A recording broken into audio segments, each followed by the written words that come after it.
You're listening to the Word Slinger Podcast, episode 50, Powerful Words with Clark Gaither.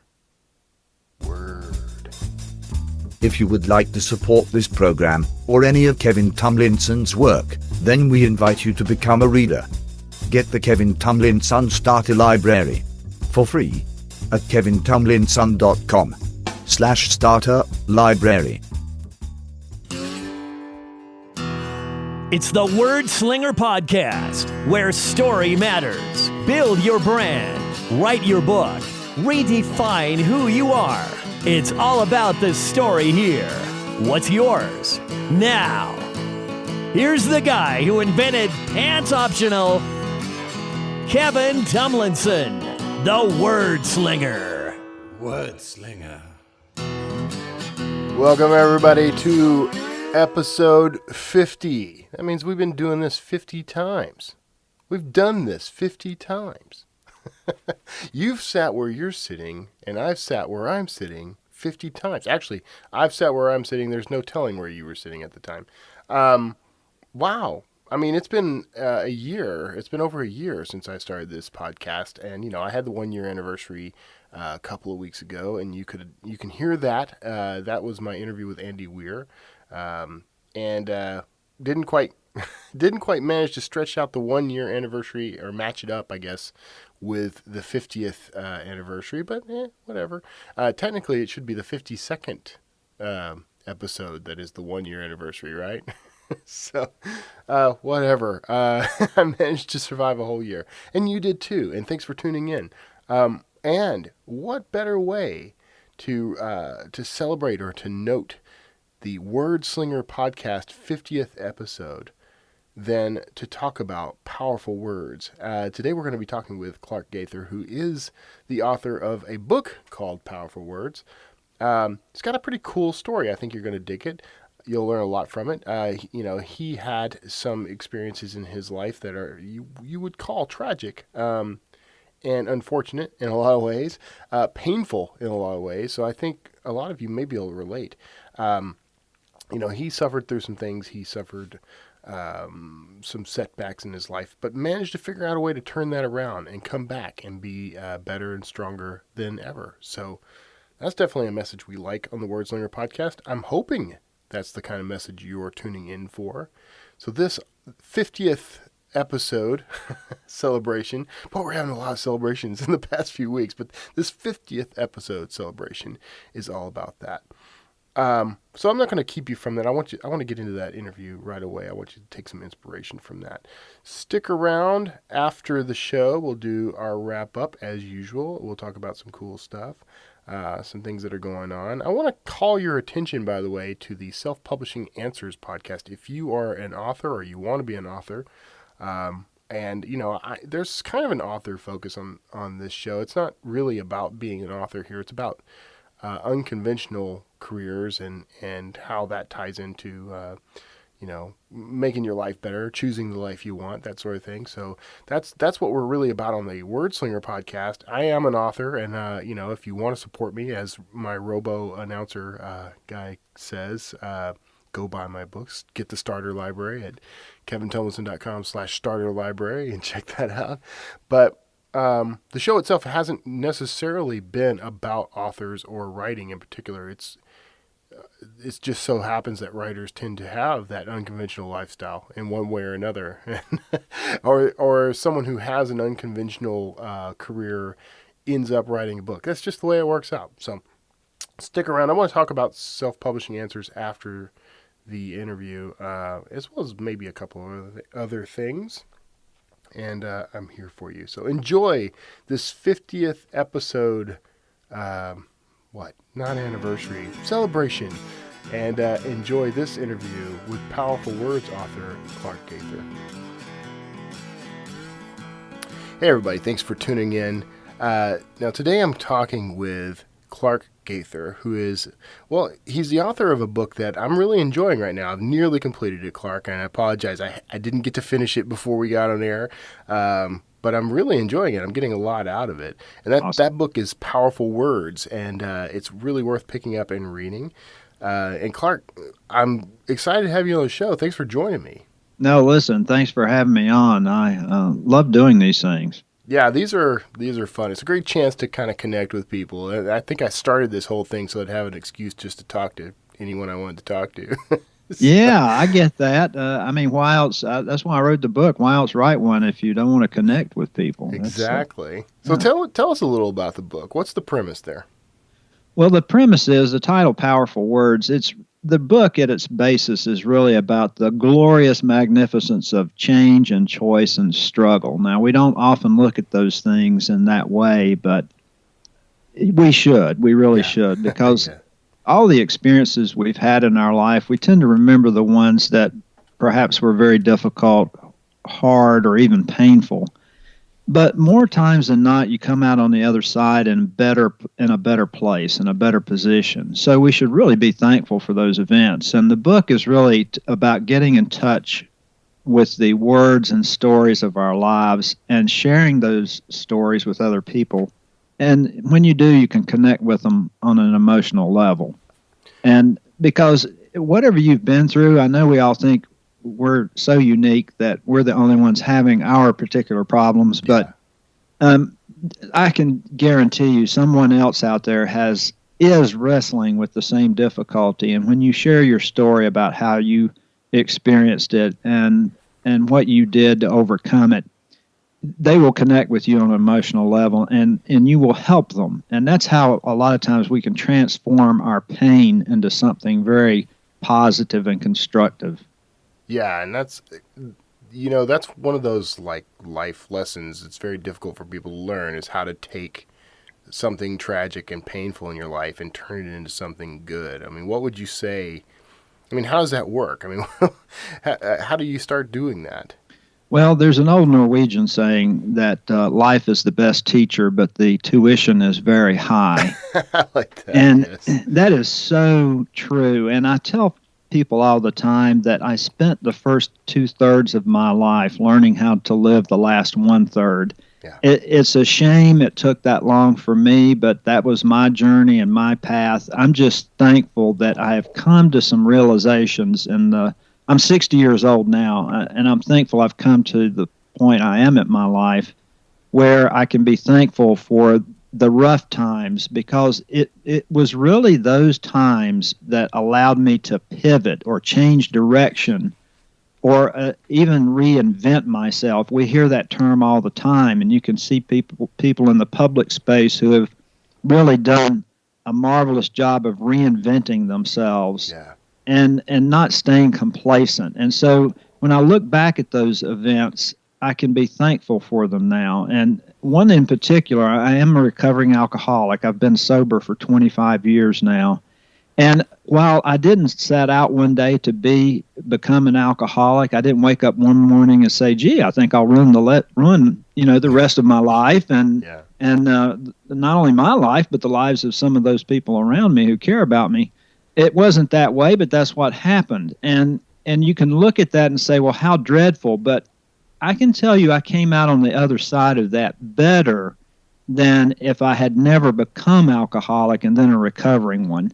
So that's what we talk about, why we talk about gratitude and 12-step programs, is you have to be able to look back and square your past with what happened and how you came out on the other side. And so then we become thankful, we become grateful.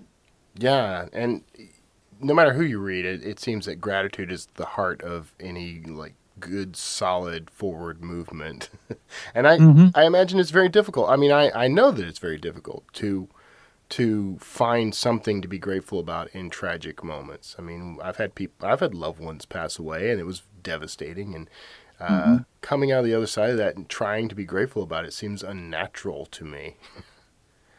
Yeah, it does. And I talk about that kind of loss in my book. I've lost both my parents. And although I didn't expect my parents to live forever, it's an unreasonable expectation. Of course, you want them around as long as you can have them, but I didn't expect them to live forever. Yeah. My sister, on the other hand, I had one sibling, an older sister, and she died at the age of 64 from pancreatic cancer. And it really sent me into a tailspin because I did not expect my sister to die, at least not that young. And she was a health nut. Let me just tell you, she did everything exactly right.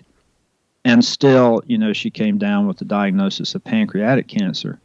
She lived 9 months from the time of diagnosis and passed away. And I miss my sister. I have her picture up in my office at work, and I see her smiling face every day, and I miss her dearly. But I'm also so grateful that I had the opportunity to walk with her in this life for even as long as she was here. Yeah, I think that's exactly the right attitude. I like that a lot. So on your website, and it refers to you as Dr. Burnout. Yes. Which, by the way, I think is if you're going to have any moniker at all, I think either Word Slinger or Dr. Burnout. Those are going to work. So that's exactly right. People they either love that or they hate it, and I love it. I went through burnout, and that's why I'm known by that name by some people. I went through job-related burnout, and it was misery. Yeah. I've been there, but how do you deal with that? Because I think a lot of people go through that, especially if they're dreaming of another career. Well, listen, burnout is not all bad, because I can name for you a litany of people who began their entrepreneurial careers following burnout. So burnout is sometimes a good thing. It really kicks us out of complacency sometimes. Yeah. The hallmarks of burnout are the same for almost any profession. It's emotional exhaustion, depersonalization, where you feel like you become cynical, basically. Yeah. And then a lack of a sense of personal accomplishment. And it's particularly high among physicians. Some specialties are 70% now of the physicians in some specialties, like critical care medicine and emergency room medicine. Up to 70% of the doctors are burned out. And right now, 60% of the doctors in the entire country would quit medicine today if they were financially able to do so. That is not a good statistic by anybody's measure. So burnout rates are high, and they're present in any profession. They just happen to be particularly high in medicine right now. And I think a lot of it is because of the way medicine, the face of medicine and the practice of medicine has changed. But about 5 years ago, I became very dissatisfied with medicine, and I love my patients. I love interacting with my patients, but I was burning out. I was emotionally exhausted. I was starting to become cynical, and I didn't feel like anything I was doing was making a difference. And so I decided to stop, take a big picture look at my life, and I started making some changes, and almost immediately I began to feel better. And I thought, well, this is interesting. I wonder if anybody else has gone through this. Well, yeah, it turns out there's a wealth of information out there on job-related burnout. A Dr. Christina Maslach back in the 80s developed a screening tool for job-related burnout, which is still used today. It's the gold standard. It's called the Maslach Burnout Inventory.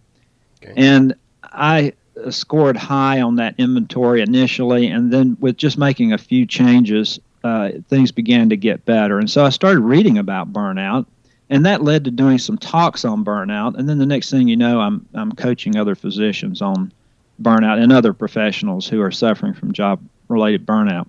And what was the... I'm sorry. Go ahead. And I was going to say, and there's a lot of things you can do to alleviate that. Unfortunately, sometimes up to 90% of burnout is caused by the work environment. And sometimes you can't make your work environment adapt to you. A lot of times you have to adapt to it. Yeah. And sometimes there's only so much you can do. So yes, some people have to leave their particular either profession or where they're currently working in order to seek an environment that's more conducive to their core values and their happiness and well-being overall. So how do you discover those core values? I always hear people talk about that, and sometimes I think it's difficult for me to determine what it is that's most important to me. So how would you recommend doing that? Well, when you ask people, if you stop somebody on the street and say, "Hey, do you have values?" and they will go, "Of course, I've got values." Okay, well, tell me what they are.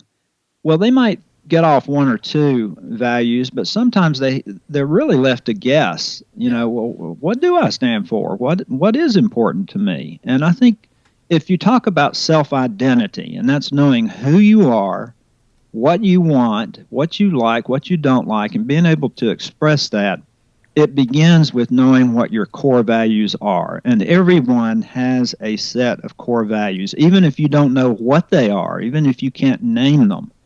And there's a very simple exercise that can bring out what your core values are, at least the top 5. And it's called the Core Values Inventory.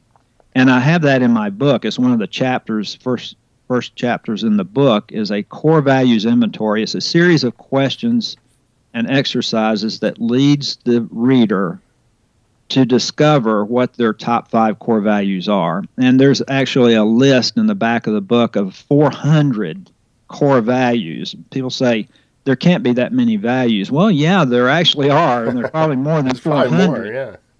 But I've listed 400 in the back of the book. And by the way, you don't have to buy the book to do the core values inventory. You can go to my website and download a free core values inventory and just do it at home at your leisure. But knowing who you are, your self-identity, should begin with a core values inventory.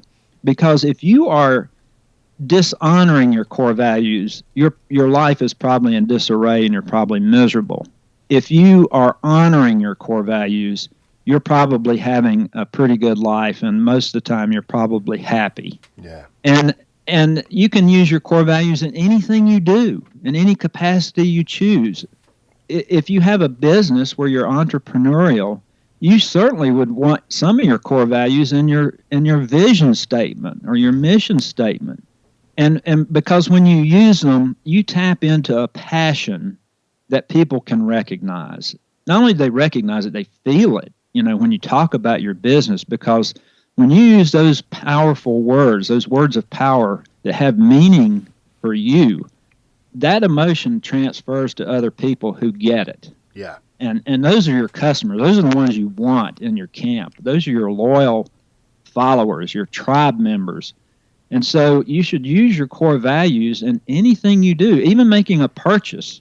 And a good example of that would be, let's say one of your core values is thrift. Okay. And you see all your neighbors are driving Mercedes, and you think, well, geez, maybe I need to go get me a Mercedes. Well, if your core value is thrift and you go buy a Mercedes, even if you can afford one, that might not be a good purchase for you. Right. In the long run, you'll probably suffer because you're not honoring what matters most to you. So it's very important for people to get in touch with those core values. That's interesting. I could see where that would cause a lot of sort of cognitive dissonance too. If you're not living your core values, you're probably stressing yourself out more. That's going to lead to more burnout, right? Exactly. And that's when people say be true to yourself, that's what being true to yourself means. It means honoring what you value the most.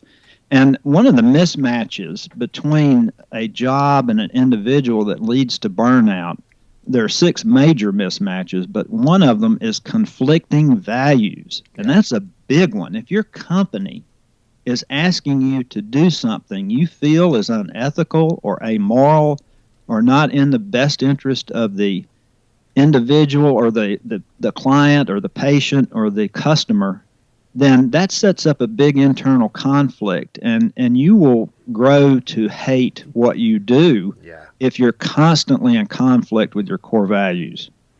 So what about the conflict between your core values and the expectations of like your job or your spouse? Like, how do you reconcile that? Well, it begins, of course, with an open and honest appraisal of what it is you're feeling. And a lot of times people can't honestly voice what's bugging them, but you need to get into that habit. Yeah. Too many times we keep our feelings to ourselves, and not to a good purpose. It leads to a lot of internal conflict. So if you're working for another company, if you're not self-employed, but you're working for, like, let's say a big company, and you're starting to burn out, what is the source of that burnout? It can be things like work overload, absence of fairness, conflicting values, those kinds of things can pop up, and you can take an on-fire, dedicated, passionate individual and put them in the wrong work environment, and you can burn them out. Yeah. So, and 90% of the time, that's what happens. People don't burn themselves out usually, unless they burn themselves out in their private life and transfer it over into the work environment. But most of the time, it's the work environment that burns people out. So you have to identify what it is that's bothering you. I've got information again on my website. You can there's a free general burnout assessment guide you can download, and you can ask yourself or answer the questions in the guide, and it can help identify what is the source of your disconnect, between what the job is asking you to do and how you feel internally.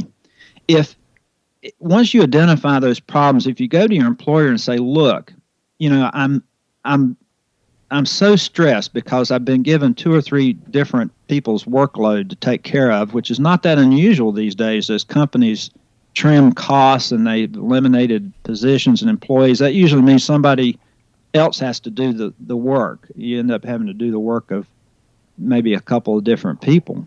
Yeah. And so if the employer values you as an employee and they value their business and they want to produce an excellent product for the public, then they will listen to you and they will try to accommodate you. And it's not about the employer giving you every demand. It's about making enough change where you feel like you're effective at your job and where you enjoy it again. Yeah. And so it doesn't take dramatic, 180-degree turns. Sometimes just simple little fixes can make a world of difference. If the employer is not willing to budge, then you've really got to ask yourself, can I work this way for the rest of my life in this position? Yeah. And if the answer is no, then it's clear what you have to do. You have to begin to look around and see where else you can work or what else you can do that will bring you happiness, because I don't intend to live my life just paying bills and making money. I want to enjoy life. I want to, my top core value, my number one core value out of my top 5 is freedom. I want to be able to do things. I want to be able to explore and to imagine, and I want to be curious, and I want to learn new things. And if all I'm doing is working, then my core value doesn't get honored. Yeah, and I share that core value, by the way. I was telling you before the call that my wife and I are, we're selling our home so that we can travel full time, and that's at the heart of that, is that yearning I've had my whole life to actually get out and be free and choose where I'm going to be. So your happiness quotient is going to go up exponentially. That's what I'm hoping for. Because you will be honoring, if you know yourself and you know this is what you need to do, you're going to be immensely satisfied doing it.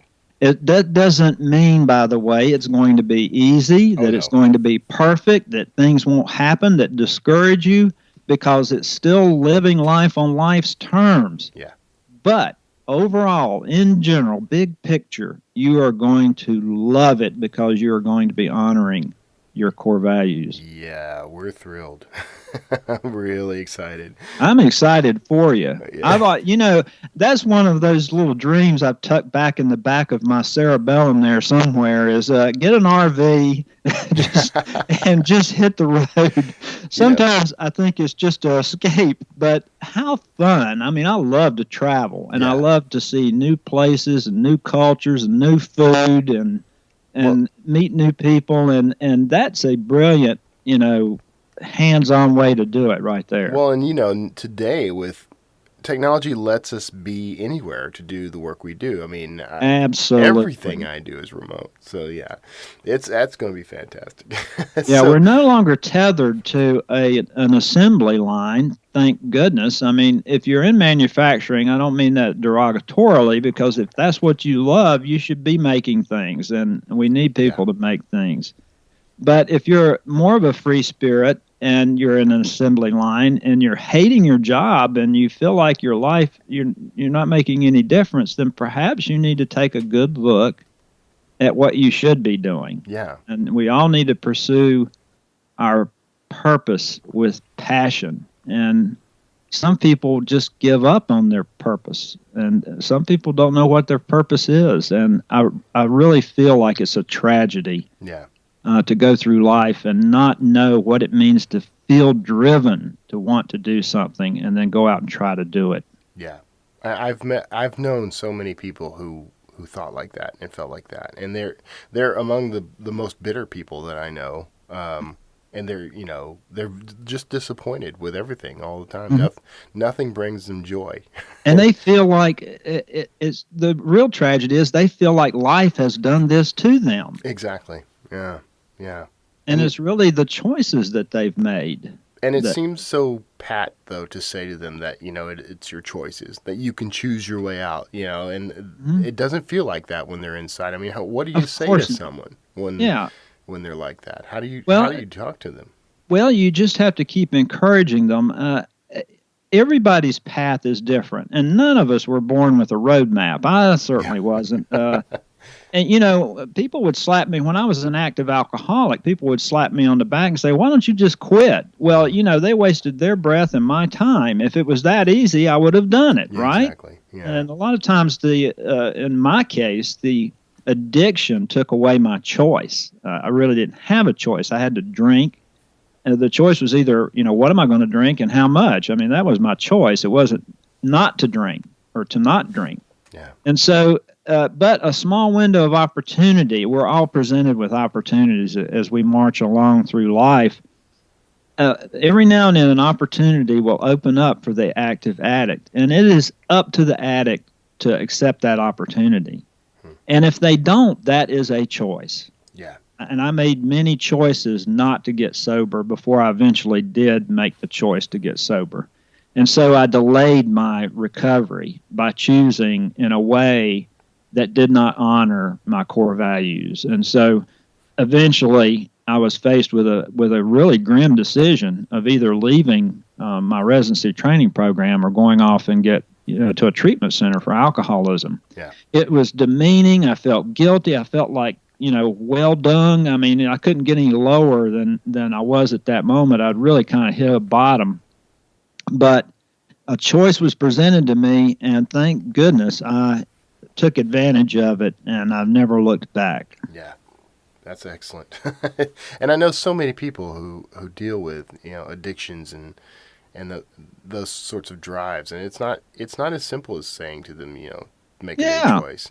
I mean, who would choose to lose their spouse, the love of their children, their house, their car, their money, their health? I mean, who in their right mind would choose to give up on all of those things? Yeah. It's the power of the addiction, and that's why I admitted I was powerless over alcohol. I mean, that was one of the first steps, is to admit that powerlessness before I could begin to enter a program of recovery. But it's not just alcohol. What about the powerlessness people feel in a toxic relationship? Yeah. What about the powerlessness people feel in a job they feel like is dead end, but they feel trapped because of monetary concerns, or they're just afraid to break out because they would really be stretching outside of their comfort zone? So there's a lot of different forms of powerlessness out there. And the 3 steps to get beyond that is first recognizing that things are unmanageable the way they are. Yeah. And then realize that you can change things if you want to. And then the third base step would be to make a commitment, become willing to make those changes. Yeah. And that's the tough part. That is the real tough part. So you are, at the moment, you're a physician. You're a family physician, right? Yes. And you're shifting gears a little toward a new career. Like what career are you moving toward?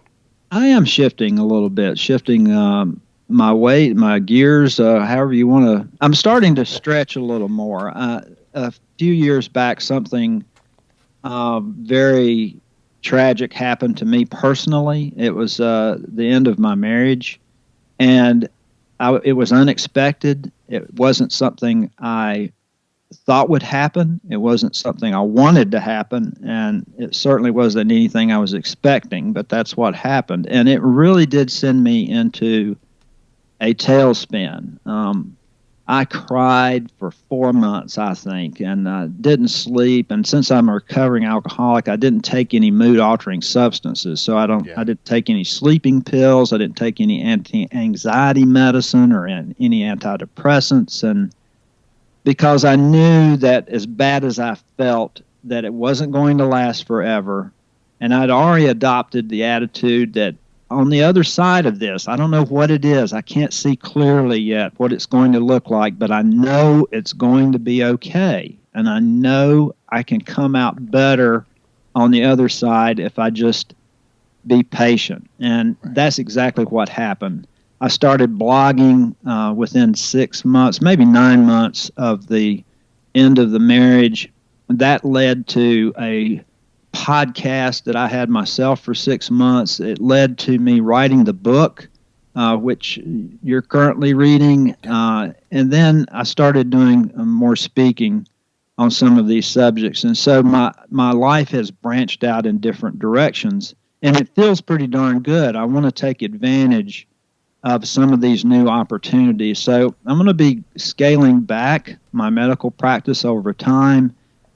Although I'll probably never stop practicing medicine. It's something I enjoy very, very much. I think I'm good at it, and my patients like me. So it takes a lot to get a medical degree and keep it. And once you give it up, it's hard to get it back. So yeah. So I don't know that I want to completely leave medicine. I may just volunteer. I don't know yet, but I also know that I want to do more of what I'm doing right now, and that is talking to people about the problems they've had in their life and not being hamstrung by them, but bend them to a higher purpose.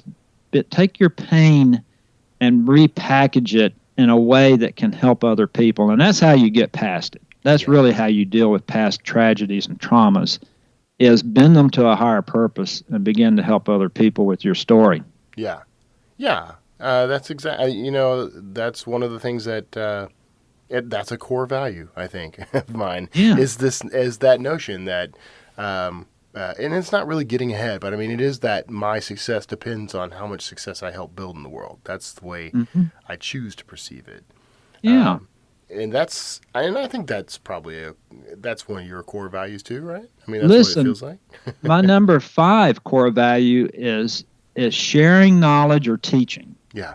Teaching is something I value highly, and I've had medical students and residents and nursing students and family nurse practitioners through my office in their training, and I love passing along what I know as I know it, and you can see them getting excited about it when I get excited about it. So, and it's the same when you're sharing your story or your message with either just one person or 1,000.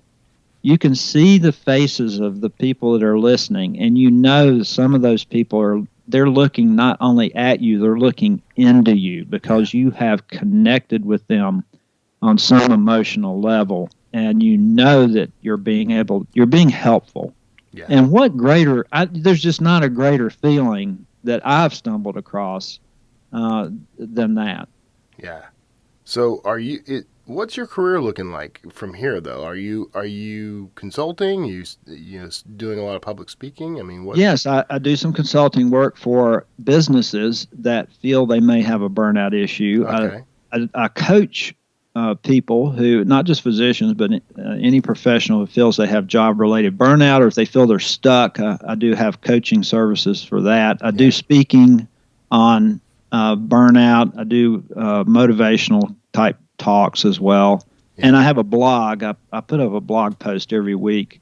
On Facebook, I put up a picture quote every day. Usually they're original quotes from me on a picture, and people seem to enjoy those. And so I'm doing all the above right now, and within probably 6 or 8 weeks, there'll be some online webinars up and available for people to take advantage of. That's good. I mean, that's growth. I like seeing that. Yeah. I wish I had more courses. I was doing coaching for a while, but I didn't develop as many courses as I wanted. Now I'm kind of behind, let's say. Well, listen, there is once you open your eyes to the opportunities that are available, Mm-hmm. it's almost overwhelming because everywhere you look, there's something that can be done. And so the challenge then becomes, where am I going to put my best foot forward? Where should I put most of my energy? I haven't quite figured that out yet myself, but that's okay. I mean, this is, you're not going to wake up one day and say, this is the one thing I'm passionate about and this is what I should be doing. It's usually a process. You try things and this works, that doesn't. You stop what is not working and you do more of what does, and then you kind of get combed down into the right direction, or you get shepherded by experience and by trial and error. You get shepherded into the right direction, and sooner or later you hit upon the one thing that really lights your fire and that you should be doing from now on. Yeah, and that's a very liberating moment when when you suddenly realize that these are the wheels I'm supposed to be turning. That's what happened with me, actually. Well, it was funny. I spent most of my life doing what I would end up wanting to do full time, but I kept denying it. So that's a whole other discussion. Yeah. Yeah. That's part of everybody's path. You're going to a lot of times deny what you should be, and again, it gets back to your core values. You're probably denying your core values or dishonoring them, and once you identify what they are, it's much easier to honor them. Yeah. Did you read The Alchemist? Oh, I did. Yeah, several dozen times. Yeah. Listen, if you have not read The Alchemist, if you're listening and have not read that book by Paulo Coelho, you should, because that book is about dreamers and dreams, and those who chase them and those who do not, and those who realize their dreams and those who do not. It is a great, concise story about what can happen if you don't chase what your purpose is in this world and find it and do it. Yeah, and in that book he refers to it as your personal legend. That's it. Yeah, that's I love that. Fantastic book, and I think I probably reread that at least once or twice a year because you get something new every time. Yeah. Exactly. Yeah, actually, I'm probably due to reread it here soon. I just have to get through the rest of the stack, your book included. I'm nearly done. Yeah. I really kind of kicked myself because I was almost done reading it before the show. I'm like in the last couple of chapters, and I did thumb ahead to make sure that I knew what I was going to be talking about. But well, listen, I thank you for your effort, because I know when I sent it to you, and it is not a short book, is it? Well, no, especially if you're going through like the exercises, Yeah. which I decided I would do because I wanted to get that full experience. So I think if you just read the book, you're going to get something out of it, no doubt about it. But if you are serious about doing some original work on yourself and discovering maybe more of who you are, then you don't have to, but I encourage you to answer the questions at the end of each chapter, or to fill in the blanks, or whatever I ask you to do, because that whole it's a process of self-discovery, really. Yeah. But listen, if you've got that thing almost read, you did a great job. It's 360 pages, so it's a book. Yeah, I think the only reason I didn't finish it in time is because I was answering questions and reflecting and doing all the exercises. So, but I wanted, I like to read the books that my guests wrote. It's only fair. Well, I commend you for that, but thank you. Yes.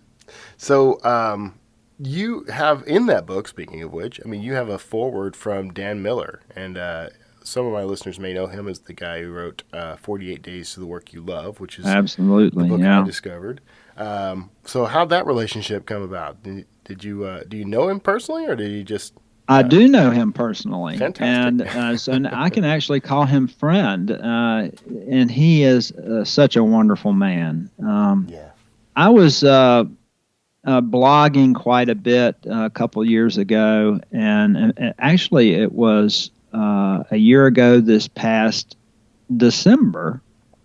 I was not this last December, but a year prior to that, I was talking to a friend of mine. Actually, it was in January. Yeah, January a year ago. I was talking to a friend of mine who had just come back from an event in Las Vegas. I think it was the New Media Conference or something by that title. And I had been blogging quite a bit, but the blog never really caught on. I didn't know what I was doing, too. There was a lot of that. But I was writing quite a bit. I was writing sometimes 1,000 words a day and putting it up on the blog because I had all this emotion I needed to get out. Yeah.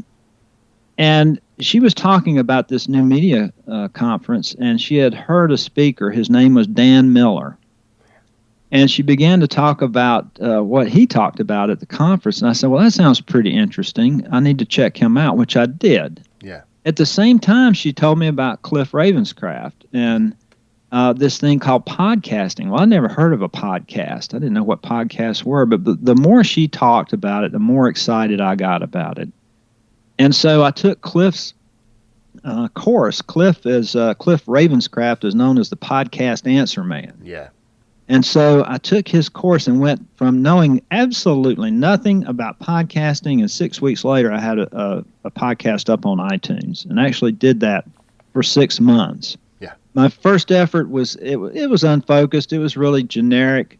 It was a great experience. I'll probably have another one at some point, although right now I'm more concentrating on my book and some other activities. But I was so happy I did that. While I was taking, or just as soon as I finished taking the course with Cliff, I went to a course called Coaching with Excellence, which was at Dan Miller's place in Franklin, Tennessee. And as you know, he is a coach himself, although now he coaches coaches, basically. But it was a coaching event for people who think they might be interested in coaching. If you want to learn more about it, we're having this event, please come to it. And I went and I signed up for his coaching mastery course while I was there. I mean, it was clear to me that this man was genuine. He knew what he was talking about. He had been at it for some time. He had best-selling books like 48 Days to the Work You Love, When Wisdom Meets Passion, Rudder of the Day, No More Dreadful Mondays. I mean, he had all these books. He had online courses, and I just thought, this guy knows what he's doing. And I actually ended up going back to Franklin 5 times last year, and then I ended up in his mastermind group. So, I know Dan very well, and I have nothing but good things to say about Dan Miller. I like. My only experience with him is his work, of course. But I mean, I was introduced to his work by Dave Ramsey, as a listener to Dave Ramsey. I don't want to imply that I know Dave Ramsey. You can make that inference yourself, listeners. Dan actually tells the story that he and Dave used to sit around the kitchen table and cry about their bills. I could see that. Dave Ramsey and Dan Miller go way back. I mean, they were really both started their careers about the same time. Wow, that's fantastic. I actually did not know that. Okay, so that's something. So that's great. So has now he wrote the foreword for your book. I mean, was he an influence at all on writing that, or was he an inspiration at all, or? In as much as he is one of the best encouragers I think I've ever met. Yeah. He encourages people to do things. For number one, if you know your passion, then he encourages you to pursue it with all your energy and strength and gusto, and he wants you to succeed in life. Yeah. If you don't know your purpose or passion, he encourages you to stretch and to get outside your comfort zone and to do things you may not feel that you can do. And that's another thing. He gets you, he encourages you to stop saying, I can't. Right. I think we should all be done with I can't. And so the book, I would have never, I don't think, written the book, although he didn't say, Clark, go write a book. I would have never written the book had I not met Dan. And I'm sorry. No, go ahead. Yeah, I was going to say, but it wasn't just him. It was also, I was starting to read Jeff Goins. You may know Jeff Goins at Tribe Writers. And so I read his Writer's Manifesto. And although I was writing every day, I didn't consider myself a writer until I actually read Jeff Goins' Writer's Manifesto. And then I thought, well, shoot, I am a writer. I do author coaching. And a lot of people that I meet who are interested in writing a book have no idea that they're already writers. I point out, you probably write, because I tell them to set a daily word target, and even if at the start it's only maybe 500 words, I point out that you probably write more than that in the first email of the day anyway. Yeah. You can definitely do this. So a lot of people have no idea that they're already writers. And so it was, Jeff was in there too then, and Dan, and then some of my friends who were encouraging me. And then, so that's the thing about stretching. When you stretch outside your comfort zone and you begin to talk to a lot of different positive people who are energetic about what they do and happy for the privilege of doing it, then you start putting irons in a lot of different fires, and you find out that you're capable of much more than you'd ever dreamed you were capable of. Yeah. And so the book was kind of a not a conclusion, but it was just another endpoint on this journey that was made possible by taking the journey. If you don't. If that makes sense, if you don't get out there and walk some different paths, you're never going to discover anything new. Yeah, that's interesting. I like that. That can be boiled down to an aphorism, I think. So I'm going to work on that. Oh, okay, good. So, what do you think is the best advice you could give to someone to find and follow their passion? Stop saying I can't. Yeah. I mean, break outside complacency. Be dissatisfied. Yeah. We look at dissatisfaction as something horrible. If you're not dissatisfied with the status quo, you're in the status quo. You're the definition of the status quo. And so to break out of that, you have to be dissatisfied with where you are and what you're doing. Yeah. So it's okay to be dissatisfied. It's okay to want more. It doesn't mean you're greedy. It means maybe you're self-interested. Maybe we're interested in a lot of different things. Wow, what would happen if I start being interested in me? Yeah. Give myself some credit. Give myself some time and energy. There's such a taboo against that, though. I know. I don't understand it because it's not, I want what you want, but I don't want to work for it. That's selfishness. Yeah. Okay? I want not only this piece of pie for me, I want your pie too. Okay? Yeah. That's selfish. Self-interest is I'm going to learn how to make pie so I can have as much as I want whenever I want it. Okay? Yeah. And maybe I can give you some too. And maybe, out of my excess, I'm going to create abundance. And out of my abundance, I can help all of these other people. Yeah. That's what we need to be doing. And so be the best you can be and stop this being trying to be everything for everybody and forgetting yourself in the process. Yeah. And so, work on you. Learn something new every day. Try to do something new every day. Cut off the TV and start listening to podcasts like this one. There you go. Or inspirational, motivational podcasts or music. Go to some museums instead of the next baseball game. Try to stretch in different directions, because if you're not being a little dissatisfied with where you are, you're going to stay where you are. Yeah, exactly. Yeah. I like all of that, and I've tried to jot it all down while you're talking so that I can steal it and use it for my own later. Absolutely. So we're at the 45 mark, and I this is traditionally where I wrap things up, and I am so glad that you were a part of the show. I've been inspired by what you're saying here, and I'm going to definitely finish your book probably today, actually. So do you have any parting words for everybody? Something that they can take away with them? I Well, can't is a good one. I would stop saying I can't. If you say I can't, you're going to be right 100% of the time. And if you start saying I can, you're going to be right 100% of the time. It's the only time where you can be right either way, 100% of the time. So stop saying I can't and begin to say I can. Excellent. Or even I think I can is better than I can't. That's true. And then find out who you are. Know who you are. Find out what your core values are, and start honoring them if you're not already. And believe me, things will get a lot easier if one of your core values is truth, and you're lying a lot. You're miserable. I can guarantee it. So get in touch with your core values, know what they are, and begin to exercise them.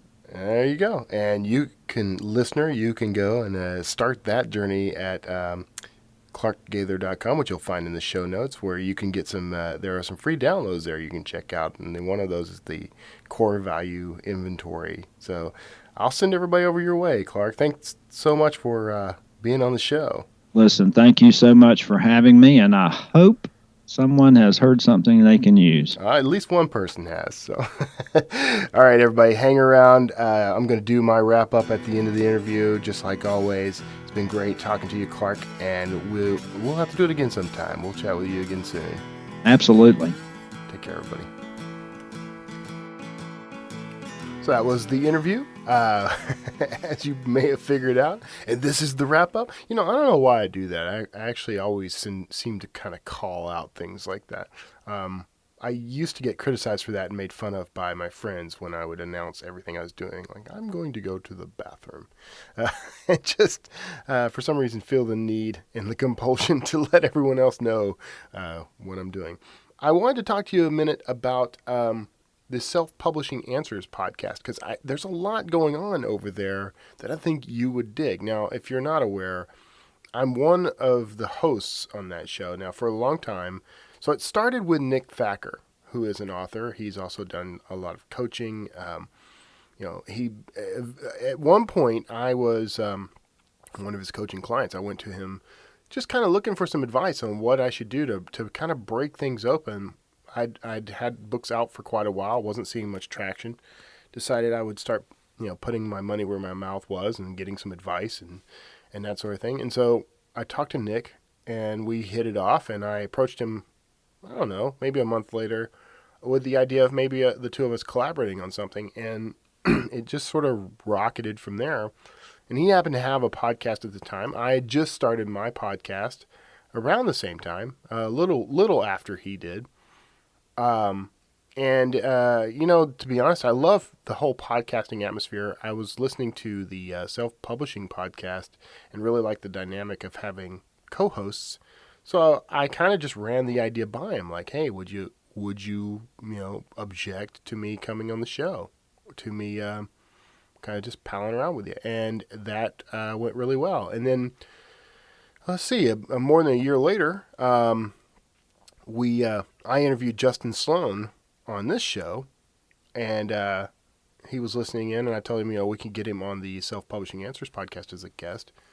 And he listened to a few episodes, and he said, would you be open to the idea of having a third host? And having talked to him, I realized, he's a cool guy. He knows his stuff. He's pretty well connected in those circles, in author and writing circles. Is he LA? He's San Francisco. But he brings a whole different perspective to the show. So talked it over with Nick. We gave him a kind of a trial run, and we liked it. We had a great dynamic together. So we brought Justin Sloan into the mix. So now there are 3 hosts for the Self-Publishing Answers podcast, and it's been a lot of fun. And in fact, we're talking to a whole new group of guests, some people that Justin's connected to, that he's helped us connect to. We're going to probably do a lot more guest interview spots on the show going forward, although I kind of feel like that's not entirely what people tune in for. I have theories on that. We'll see.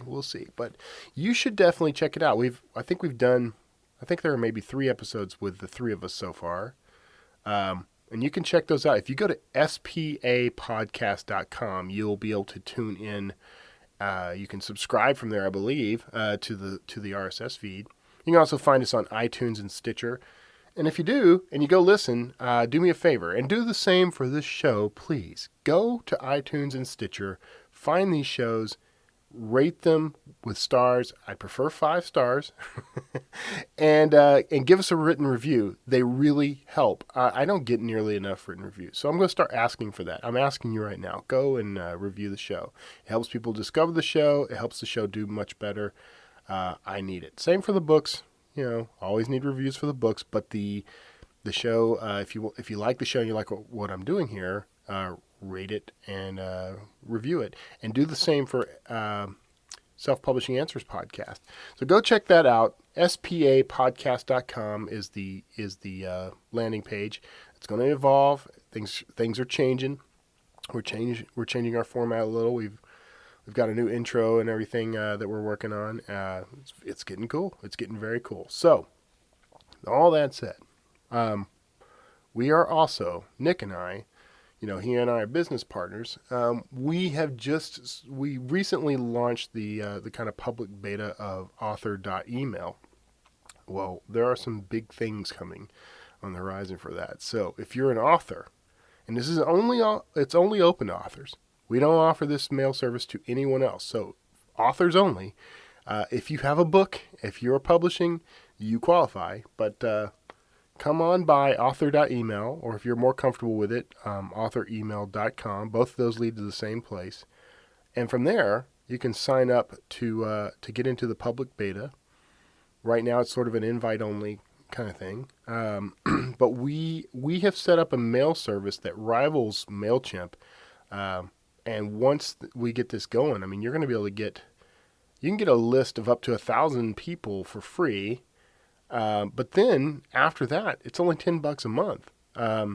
We have other plans too. I mean, as you go up, the rates can go up, but we're already kind of ahead of the game on MailChimp.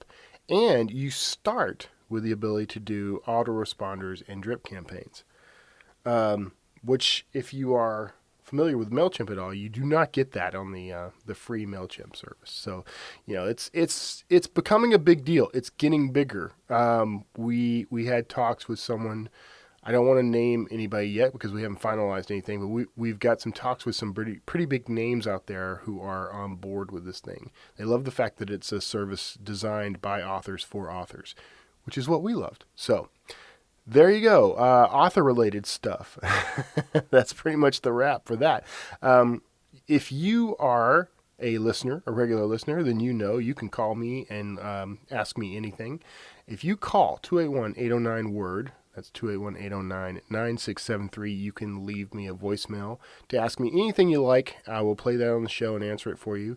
You can talk to any of my former guests if you like. If you want to ask a question, I'll pass it along and get you an answer if I can.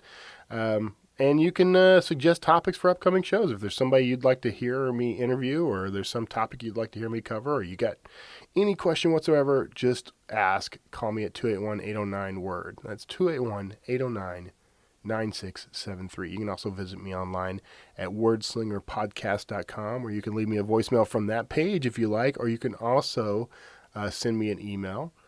Make contact any way you like. I am enjoying the heck out of talking to you 50 times now. That's pretty cool. And I hope you enjoyed this 50th episode. And here's to 150 more. Or more than that. 150 times more. So, take care of yourselves out there. Enjoy your weekend and week ahead. It's Friday where I am, so weekend is on the mind. And keep tuning in. I'll see you next week. Take care.